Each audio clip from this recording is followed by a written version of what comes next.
আমি একজন রাজনৈতিক কর্মী হিসাবে আমার লজ্জা হয় যে কোনো রাজনীতিবিদ, কোনো নেতা নেত্রী পালিয়ে গিয়েছেন এই শব্দটা ব্যবহার করতে আমার লজ্জা হয়। ওই ঘটনার পরপরই আমি বলেছিলাম যে আত্মহত্যা ভয়ঙ্কর পাপ, মহাপাপ, গুনাহ কবিরা। একদিক থেকে এটার একটা গুরুত্ব অবশ্যই আছে, নেতিবাচক গুরুত্ব, কিন্তু আমার কাছে যেন মনে হয় যে যারা জনগণের খেদমত করার দায়িত্ব এসে জনগণের মালিক বনে গিয়েছিলেন, তারা যখন মিথ্যা মালিকানা ছেড়ে কে কোন দিকে পালাবেন, সেই পালিয়ে যাওয়াটা এর চাইতেও আমার কাছে মনে হয়েছে ভয়ঙ্কর রাজনৈতিক দৃষ্টিকোণ থেকে। কেন তারা পালালেন? পালাতে হলো কেন?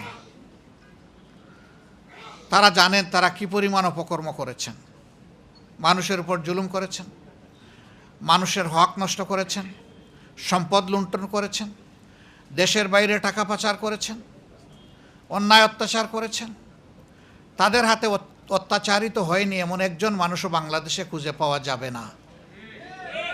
এমনকি তারা তাদের উপরে অত্যাচার করেছে। তাদের ইনফাইটে 450-র মতো তাদের সহকর্মী তাদের হাতে মারা গিয়েছে। এরা কত ভয়ঙ্কর! যারা নিজেদের কর্মী একই প্লেটে যারা একসাথে ভাত খায় ভাগাভাগি করে, সেই লোকগুলা তার আপন কর্মীকে হত্যা করতে যাদের দ্বিধাবোধ হয় না, জনগণের বুকে ছুরি কিংবা গুলি চালাতে তাদের দ্বিধাবোধ হওয়ার কথা নয়। আল্লাহ তাবারক ওয়া তাআলার শুকরিয়া আদায় করছি, সারা বাংলাদেশের প্রত্যন্ত অঞ্চল থেকে শুরু করে রাজধানী পর্যন্ত এই স্বৈরাচারের বিরুদ্ধে যারা 5 তারিখ কার্যত আমি বলবো যাদের রাজনৈতিক ইন্তেকাল হয়েছে, এর আগ পর্যন্ত তারা 15.5 বছর মানুষকে নির্যাতন করেছে, জুলুম করেছে, অধিকার কেড়ে নিয়েছে, অদেখা অলিখিত পায়ে বেড়ি, হাতে হ্যান্ডকাপ আর 2 ঠোঁটে তারা তালা ঝুলিয়ে দিয়েছিল। একটা ভয়ের সংস্কৃতি তারা চালু করেছিল। মানুষ কথা বলতে চতুর্দিকে একবার তাকায় নিত, আমার কথা কে শুনছে, পরবর্তী কনসিকুয়েন্স আমার কি হতে পারে, এগুলা চিন্তা করে মানুষ তার মনের কথা মুখে প্রকাশ করতে ভয় পেত, প্রকাশ করত না। যারা 2-1 জন সাহস করে প্রকাশ করতেন, তাদের পরিণতি কি হয়েছে আমরা সেটা দেখেছি। কিন্তু আলহামদুলিল্লাহ শেষ পর্যন্ত অনেক জীবন, অনেক রক্ত, অনেক ত্যাগ তিতিক্ষার মধ্য দিয়ে 5 তারিখ এই জাতির বুকের উপর থেকে একটি ভারী পাথর আল্লাহ তাআলা সরিয়ে দিয়েছেন। মহান রবের দরবারে শুকরিয়া আদায় করি, আলহামদুলিল্লাহ রাব্বিল আলামিন। আল্লাহ তাআলার অশেষ মেহেরবানি, সেই 2009 সালের 10 জানুয়ারি থেকে শুরু করে 2024 সালের 4 আগস্ট পর্যন্ত স্বৈরাচারের বিরুদ্ধে আন্দোলন করতে গিয়ে অনেকেই তাদের মূল্যবান জীবন আল্লাহ তাআলাকে উপহার দিয়েছে। জাতি তাদের কাছে ঋণী। আল্লাহ তাআলার দরবারে দোয়া করি, যারা ঈমান নিয়ে নির্যাতিত হয়ে এভাবে দুনিয়া থেকে বিদায় নিয়েছেন, আল্লাহ রাব্বুল আলামিন তাদের সকলকে শাহাদাতের উত্তম মর্যাদা দান করুন। বিশেষ করে ধারাবাহিক এই আন্দোলনের শেষ পর্বে এসে কোটা সংস্কারের দাবিতে যে আন্দোলন গড়ে উঠেছিল, বৈষম্য বিরোধী যে আন্দোলন দানা বেঁধে উঠেছিল, এই আন্দোলনকে দমাতে গিয়ে গায়ের জোরে অতীতের মতো দানবীয় রূপে নিজ দেশের জনগণের অর্থে কেনা অস্ত্র আর বুলেট নিজ দেশের জনগণের উপর যারা ছুঁড়ে মেরেছিল, এই বুলেটে জাজরা হয়ে দুনিয়া থেকে যারা বিদায় নিয়েছেন, আমাদের প্রিয় জাতি তাদের কাছে চিরদিন ঋণী থাকবে। তাদের এই ঋণ পরিশোধ করার কোনো শক্তি আমাদের নেই। আল্লাহ তাআলার দরবারে দোয়া করি, আল্লাহ তাদেরকে শহীদের বিশেষ মর্যাদা দান করুন, এবং তাদের আপনজনদেরকে আল্লাহ তাআলা উত্তম ধৈর্য ধরার তৌফিক দান করুন। এই হাজারো শহীদের পাশাপাশি লাখো লাখো তরুণ ছাত্র জনতা, আপামর মানুষ, 1.5 মাসের শিশু থেকে 90 বছরের বৃদ্ধ পর্যন্ত রাস্তায় নেমে যারা স্বৈরাচারের বিরুদ্ধে লড়াই করেছেন, আমি তাদের প্রতি গভীর কৃতজ্ঞতা জ্ঞাপন করছি। তারাও আমাদের জাতীয় বীর। শহীদরা আমাদের জাতীয় বীর, তারাও আমাদের জাতীয় বীর। তাদের কারণেই আজকে আমাদের এই সমাবেশ সম্ভব হচ্ছে। আমি আরেকবার আল্লাহর দরবারে শুকরিয়া আদায় করি এবং তাদের প্রতি কৃতজ্ঞতা আদায় করি। সম্মানিত ভাই ও বোনেরা, আমাকে সাংবাদিক বন্ধুগণ কখনো কখনো প্রশ্ন করেছেন, এই আন্দোলনে আপনাদের অংশগ্রহণ ছিল আমরা জানি, আপনাদের দলের কি পরিমাণ লোক শহীদ হয়েছেন? আমি তাদেরকে বলেছি, মাফ করবেন, এ প্রশ্নের জবাব সোজাসাপটা আমার কাছে নেই।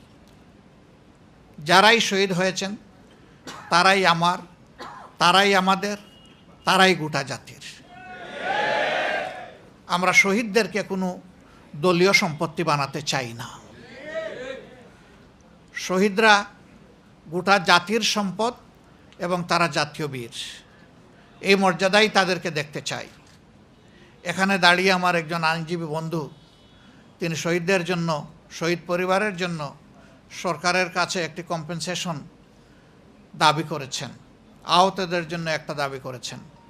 আমি বলবো, শহীদদেরকে টাকা দিয়ে মাপা যাবে না। শহীদদের প্রতি ফোঁটা রক্তের দাম অকল্পনীয়।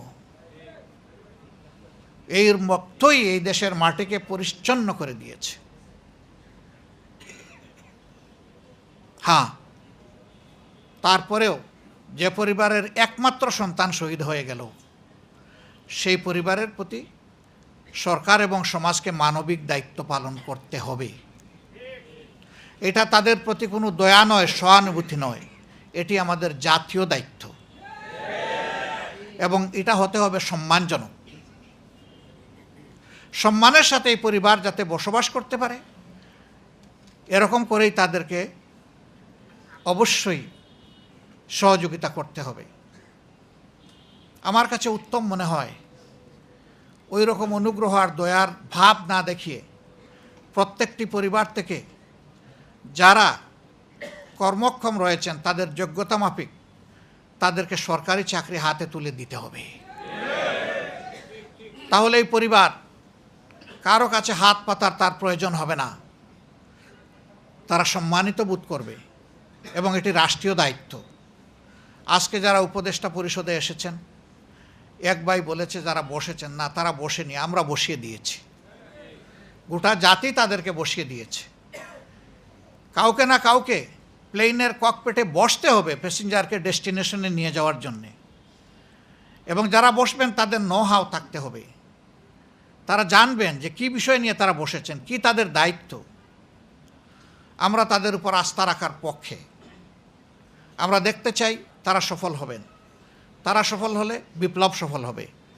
তারা ভুল করলে, বিপ্লব ব্যর্থ হলে দায় তাদের উপরে অবশ্যই বর্তাবে। তারা ব্যর্থ হন, আমরা এটা চাই না।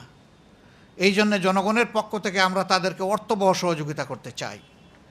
শুধু বলবো, বিপ্লবের সেন্টিমেন্টটা বুঝে আপনারা যেন চলেন। জনগণ এই বিপ্লবের যে চেতনা অন্তরে ধারণ করেছে, এটা যেন কখনো আপনারা ভুলে না যান।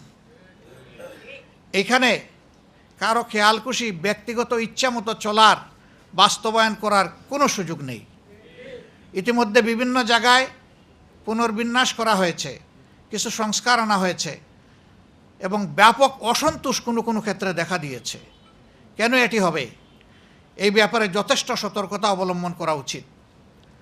যারা সরাসরি জুলুমের সাথে জড়িত ছিল এবং স্বৈরাচারের দূষর হিসাবে যারা পাশে থেকে সহযোগিতা করেছে, তাদের কোনো নৈতিক অধিকার নেই রাষ্ট্রীয় কোনো গুরুত্বপূর্ণ জায়গায় থেকে এই জাতিকে সেবা করার। তারা এই নৈতিক অধিকার হারিয়েছেন, তাদের অপকর্মের কারণেই হারিয়েছেন। বরঞ্চ তাদের অপকর্মকে চিহ্নিত করে তাদের বিরুদ্ধে অভিযোগ দায়ের করে তাদেরকে আইনের আওতায় আনতে হবে। যদি একরকমটি করা হয়, আগামীতে কোনো সরকার স্বৈরাচারী হতে পারবে না, আর স্বৈরাচারের দূষর হওয়ার দুঃসাহস কেউ দেখাবে না।